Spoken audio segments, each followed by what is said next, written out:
안녕하세요. 광교고입니다. 지난번에 약속드린 대로 영통자이 센트럴파크 평형 분석을 해드리겠습니다. 청약은 다음 주 19, 20, 21일에 있고요. 지난번에 말씀드린 대로 입지는 굉장히 좋습니다. 물론 이제 오게티도 있습니다. 뒤쪽에 이제 지역 난방 공사랑 자원해수 시설, 쓰레기 태우는 시설이 이렇게 뒤에 있어서 뭐 하여튼 전반적인 입지는 좋은데 영통역 초역세권이고요. 하여튼 뭐 예, 요게 티가 좀 있습니다. 그래서 요거만 없으면 뭐 너무너무 좋은데 하여튼 요게 약간 거슬리긴 합니다.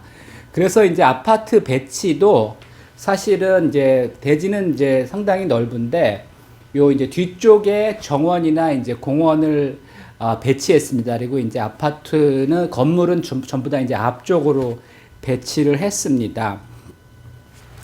이게 뭐 자원해수 시설에서 300m 이상 이제 떨어져야 된다는 그런 규정이 있는 것 같습니다. 그래서 하여튼 요 뒤쪽에 이제 정원이나 공원을 배치했습니다. 뭐 하여튼 1, 2, 3, 4, 5, 6, 7, 7개 동이 있는데요. 당연히 뭐 4동이나 5동 이렇게 공원 뷰인 4동이나 5동이 좋습니다. 바로 앞이 이제 센트럴 파크고요.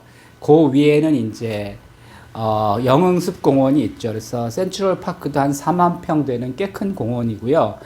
영흥숲공원은 뭐 한 14만 평 정도 되는 꽤 큰 공원입니다. 그래서 여의도 공원보다 큰 그런 공원입니다. 그래서 하여튼 주변 환경은 좋은데 뭐 안 좋은 시설도 있긴 있습니다. 근데 뭐 크게 영향은 없지만 하여튼 신경은 쓰이죠.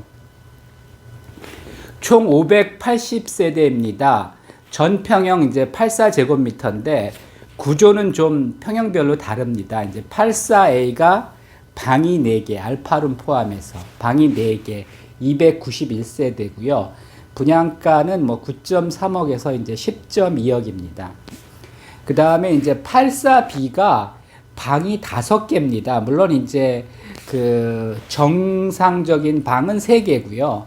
알파룸하고 베타룸하고 조금 이제 그 뭐 보조방 같은 거죠. 그래서 이제 크진 않지만 하여튼 뭐 이런 작은 방들이 또 있으면 좋습니다. 이제 알파룸도 있고요. 또 안방에는 또 베타룸을 따로 설치해 가지고 네, 뭐 좋습니다. 그래서 84제곱미터지만은 그러니까 이제 보통 이제 공급 면적으로 33평이지만은 실제로 84B는 뭐 한 40평 정도랑 구조가 거의 비슷합니다.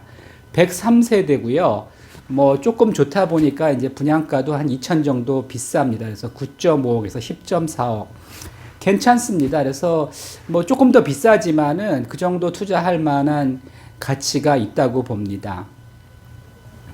84C는 방이 3개고요. 안방은 꽤 큽니다. 뭐 다른 데는 4개, 5개인데 여기 3개 받아 보니까 이제 방이 좀 더 크게 나왔겠죠. 그래서 안방은 큽니다. 대신 이제 마통풍은 안 되는 구조고요. 107세대가 있습니다. 84D도 이제 방이 3개인데 요거는 탑상형, 타워형입니다. 그래서 마통풍은 안 되고요. 79세대가 있습니다. 어떻게 같은 평형인데 방이 4개짜리도 있고 5개짜리도 있고 3개짜리도 있냐. 그거는 요즘은 기본적으로 발코니 확장을 다 해줍니다. 그래서 이제 발코니 방향이나 면적에 따라서 발코니를 확장을 하면은 뭐 방이 4개가 될 수도 있고 5개가 될 수도 있고 이제 그런 겁니다. 그래서 전용 면적은 같은데 실제 면적은 이제 조금 차이는 나죠. 발코니 면적에 따라서.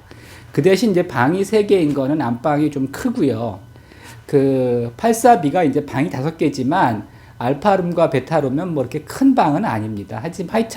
하여튼 요런 방이 이제 있으면 또 쓸모가 있죠. 그래서 뭐 저는 좋다고 봅니다. 뭐 구조는 뭐 A, B, C, D 다 좋습니다. 물론 A, B가 더 좋고요. C나 D는 이제 뭐 덜 좋은데 하여튼 뭐 C나 D도 큰 문제 없고요. 저희 집이 이제 이런 탑상형인데 뭐 크게 불편한 건 없습니다.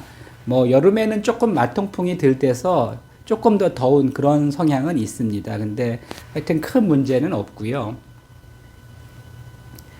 뭐 가장 큰 문제는 사실은 뭐 분양가입니다. 이제 또 분양가도 만만치 않은데 또 이제 추가 비용도 이제 생각을 하셔야 됩니다. 그래서 이제 분양가가 싸면은 아니 뭐 이거 이렇게 무시하고 넘어가도 되는데 분양가도 만만치 않은데 이제 중도금 이자가요. 뭐 60% 대출 받으면 하여튼 입주할 때 한 3천 정도 됩니다. 뭐 이제 하여튼 금리에 따라서 또 이제 대출 금액에 따라서 조금 차이는 있지만 한 3천 정도 될 겁니다. 그래서 중도금 이자도 또 꽤 되고요. 또 옵션도 뭐 전혀 안 할 수는 없거든요. 그래서 뭐 에어컨도 하고 몇 개 하다 보면 또 1천 넘어가고요. 그 다음에 취득세도 9억 이상은 3.3%입니다.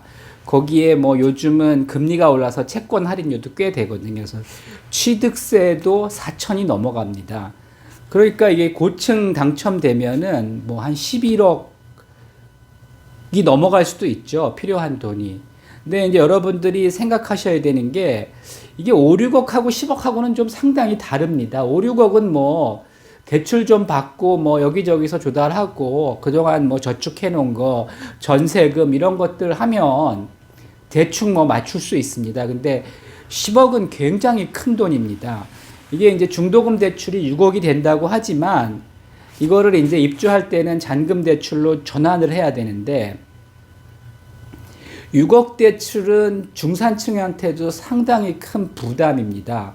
뭐 이자만 해도 200이 넘어가고요. 원금까지 이제 원금 동시 상환하면은 한 달에 300 이상 들어가거든요. 그래서 여러분들이 자금 계획이 확실하지 않으신 분들은 이거 청약하면 안 됩니다. 하여튼 5, 6억하고 10억하고는 상당히 차이가 있습니다. 그래서 뭐 하여튼 신중하게 판단하셔서 결정하셔야 되고요. 뭐 일단 25년 2월 27일부터 이제 전매가 가능합니다. 근데 뭐 이때 그러니까 내년 2월부터 이제 전매가 가능한데 글쎄 이때 플러스 P 주고선 또 살 사람들은 그렇게 많지 않을 겁니다. 혹시 마이너스 P가 붙는다면 뭐 살 수도 있겠지만 플러스 P 분양가도 비싼데 거기에 플러스 P 쉽지 않습니다. 그 다음에 이제 입주는 27년 3월인데 최근에 이제 아파트 건설이 이제 좀 부진하기 때문에 한 27년쯤 되면은 오히려 이제 또 집이 부족하고 경제도 뭐 지금보다는 조금 나아지지 않을까 그래서 뭐 크게 문제는 없어 보입니다. 근데 하여튼 뭐 경제라는 걸 미리 예측하기 어렵죠. 그래서 어떤 일이 벌어질지 모르는데 이게 이제 자금 사정이 어려우면 하여튼 무리하게 청약하면은 좀 곤란합니다. 그 다음에 뭐 플러스 P를 받고 팔더라도 현재는 1년 이하는 그 양도 차익의 77%, 2년 이하도 66%를 내야 됩니다. 그래서 2년 이상 보유하거나 거주를 해야지 이제 양도세 비과세가 되기 때문에 사실은 29년 3월 또 이제 경기가 굉장히 중요하죠. 이거 5년 후인데 아직 뭐 예측하기는 굉장히 어렵습니다. 결론적으로 말씀드리면 입지 좋고요. 초역세권이고 주변에 뭐 편의시설도 많고 좋습니다. 근데 분양가가 비싸기 때문에 신중하게 청약하셔야 되고요. 이게 하여튼 뭐 어떻게 되겠지 이렇게 생각하고 청약하시면 안 됩니다. 정말 확실한 그 자금 조달 계획이 있는 분만 청약하셔야지 그렇게 뭐 만만치 않습니다. 뭐 부자들이야 뭐 그렇게 큰 문제 없는데 또 부자들이 여태까지 집을 안 사고 계신 분들이 뭐 있긴 있겠지만 그렇게 많지는 않겠죠. 그래서 하여튼 뭐 제가 내일 모델하우스를 뭐 가볼 생각인데 뭐 큰 차이는 없겠죠. 그래서 뭐 집이야 뭐 입지 좋고 잘 짓겠죠. 뭐 하여튼 요즘 자의 이미지가 안 좋지만은 오히려 이럴 때 분양하는 것들은 뭐 잘 지을 수밖에 없습니다. 근데 하여튼 이게 분양가가 만만치 않습니다.